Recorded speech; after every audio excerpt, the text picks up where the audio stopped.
Evet, şimdi oransal olarak baktığımız zaman %63 AK Parti, %11 MHP. Burada kayıplar var mı?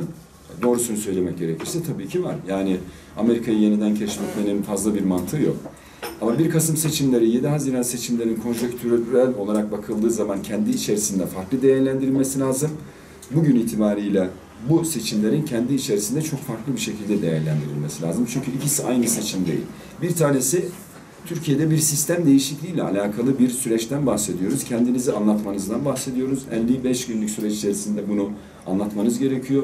Bütün dünyanın karşınıza geçtiği bir süreçten bahsediyoruz. Dolayısıyla buradaki kayıp olarak bakmamak lazım. Ama bizim belki de doğruları bize anlatamadık. Onu ortaya koymak lazım. Ama millet böyle bir tercih yapmıştır.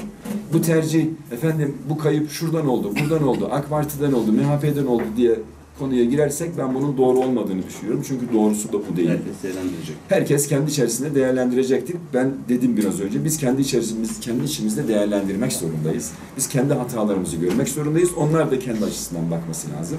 Benim söyleyeceğim o konuda budur.